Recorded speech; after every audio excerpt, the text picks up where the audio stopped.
ಕಣಜ ಎಂದೇ ಪ್ರಸಿದ್ಧಿ ಪಡೆದಿರುವ ಇಂಡಿ ನಿಂಬೆ ಜಿಐ ಟ್ಯಾಗ್ ಮಾನ್ಯತೆ ಪಡೆದಿತ್ತು. ಈಗ ಇಂಡಿ ನಿಂಬೆಗೆ ವಿಶ್ವದೆಲ್ಲೆಡೆ ಬಹಳಷ್ಟು ಬೇಡಿಕೆ ಇದೆ ಎಂದು ಬಾಗಲಕೋಟೆ ತೋಟಗಾರಿಕಾ ವಿಶ್ವವಿದ್ಯಾಲಯದ ಸಂಶೋಧನಾ ನಿರ್ದೇಶಕರು ಮತ್ತು ಯೋಜನಾ ಸಂಯೋಜಕರಾದ ಡಾಕ್ಟರ್ ಬಿ ಫಕ್ರುದ್ದೀನ್ ಹೇಳಿದರು.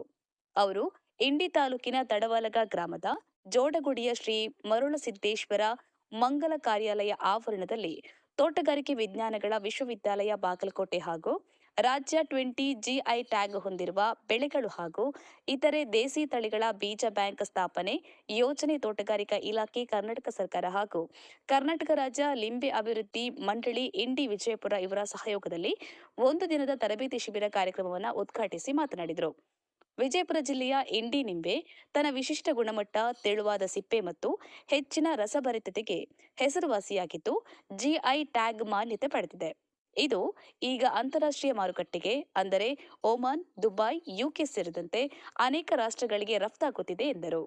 ಕರ್ನಾಟಕ ರಾಜ್ಯ ಲಿಂಬೆ ಅಭಿವೃದ್ಧಿ ಮಂಡಳಿ ಇಂಡಿ ವ್ಯವಸ್ಥಾಪಕ ನಿರ್ದೇಶಕರಾದ ರಾಹುಲ ಕುಮಾರ ಬಾವಿದೊಡ್ಡಿ ಮಾತನಾಡಿ, ರಾಜ್ಯದಲ್ಲಿ 11,000 ಹೆಕ್ಟೇರ್ನಲ್ಲಿ ನಿಂಬೆ ಬೆಳೆ ಇದ್ದರೆ ವಿಜಯಪುರ ಜಿಲ್ಲೆಯಲ್ಲಿ 8,000 ಹೆಕ್ಟೇರ್, ಅದರಲ್ಲೂ ಇಂಡಿ ತಾಲೂಕಿನಲ್ಲಿ 6,000 ಹೆಕ್ಟೇರ್ನಲ್ಲಿದೆ ಎಂದರು. ಈ ಸಂದರ್ಭದಲ್ಲಿ ತಡವಾಲಗ ಗ್ರಾಮ ಪಂಚಾಯತ್ನ ಮಾಜಿ ಅಧ್ಯಕ್ಷರಾದ ತಮ್ಮಣ್ಣ ಪೂಜಾರಿ ಸೇರಿದಂತೆ ಅನೇಕರು ಮಾತನಾಡಿದರು. ಈ ವೇಳೆ ಪ್ರಗತಿಪರ ರೈತರಾದ ಮಲ್ಲನಗೌಡ ಪಾಟೀಲ, ರಾಜಶೇಖರ ನಿಂಬರಗಿ, ಬಸವರಾಜ ಇಂಡಿ, ಭೀಮರಾಯ ಹೀರೇಪುರ ಸೇರಿದಂತೆ ಅನೇಕರು ಉಪಸ್ಥಿತರಿದ್ದರು. ತೋಟಗಾರಿಕಾ ಸಹ ಪ್ರಾಧ್ಯಾಪಕರಾದ ಡಾಕ್ಟರ್ ಸತೀಶ್ ಟಿ ಸ್ವಾಗತಿಸಿ ಲೇಖನ ಎಲ್ಎಂ ನಿರೂಪಿಸಿದ್ರು, ಅಭಿನಯ ಎಂ ವಂದಿಸಿದ್ರು. ಲಕ್ಷ್ಮಣ ಲೋಕೂರ, ಇಂಡಿ.